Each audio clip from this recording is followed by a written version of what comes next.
Hey, public speakers. Vic McGinnis coming to you from my lovely office that many of you probably have never seen.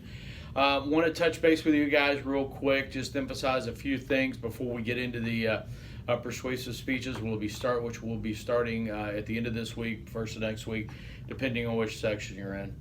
A couple of things you're going to notice when I post the rubric, which should be immediately after this. So first of all, number one, organization is now going to be 25 of that 125, so that's 20% of your grade is going to be an organization. We're not bringing it down problem solution. We're leaving, that's going to be how you choose to develop this specific speech, but organization is going to be 20% of your grade. Okay, so I'm going to strongly advise you guys to look at, making sure you get good transitions, making sure go back and look at our notes from the very beginning of class about how to develop an organization spatially, chronologically, cause and effect, problem solution. Make sure you have a good, strong, tight organization in there. The second thing you're going to notice is that, and I'm going to scroll, find it. The bottom of the rubric, there's going to be something that says persuasive intent effectiveness. Okay, there's two categories under that.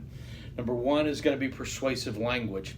Now, by persuasive language, this gives you an opportunity to use more persuasive language, less neutral language. Okay, but also, if you want to, refer to, as long as it's within reason and is you have evidence to support it. Okay, you can you'll be able to use words like bad, good, best. This isn't informative. This is a persuasive speech where every word, every action is designed to achieve that persuasive intent. The other thing that will cause you to lose points under the persuasive language is, again, remember, if you go back and you look at those 12 ways that oral language is different, a lot of those qualifiers. I think this is the best idea. This is probably the best idea. I don't know. I think this is a good thing to do. You got to get all of those out of your vocabulary for this, okay? Simple, declarative statements with no qualifiers. This is the best. This problem is the worst. We have to have a solution.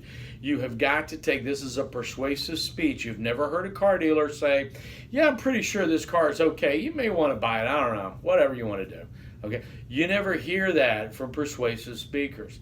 They say, I absolutely believe this is certainly the best. So you got to get rid of all of that. The second thing is, and then I'm going to stress, is the call to action. And I don't know that I hit this in every class, and I want to make sure that every class absolutely understands this. The last thing you give after your conclusion, after your review of your main points, after the restatement of your purpose, is you have a call to action. And a call to action usually starts with a phrase like, now you will want to, or now you should, or now I am telling you to. And yeah, pointing the finger, giving them direct action. But the call to action is going to be what you need them to do, a physical behavior or a significant change of attitude. Now, the change of attitude, to be honest with you, is going to be a little more difficult. So I'm going to recommend you stay away from that. You need to give the call to action as you tell them what physical behavior they need to pursue as they walk out of that speech. Okay? The big problem that happens with speeches over and over again is, and again, I have had a million speeches on animal adoption, okay? And at the end of the speech, they go, and now that you know, you'll be more inclined to adopt an animal. That's a slight change of attitude, because unless you're a monster, you don't want animals to be euthanized, okay? But you haven't told us what to do. You need to tell us, now that you've heard this speech, you go to the Rubric Center in Aiken County that is open from 8 a.m. in the morning till 6 o'clock at night, and you adopt a dog or you adopt a cat and you bring one of those pets home to save their lives, okay? You need a specific, concrete action that your audience can take in the real world, okay?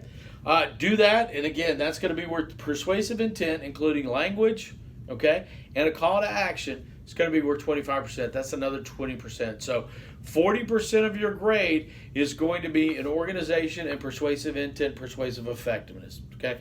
The other points have changed, like use of evidence has gone up to 20 points. Okay, that makes it significant as well. So I want you to look at the rubric. I want you to challenge yourself to up your game. Okay, and again, remember 3 pieces of evidence, 4 to 6 minutes, 2 note cards. No more than 2 note cards. And again, if you're bringing more than 2 note cards, you're going to be penalized, in this case 10%, which is 12 points. Okay? All right, we'll start those in the next couple of days. We'll see you in class.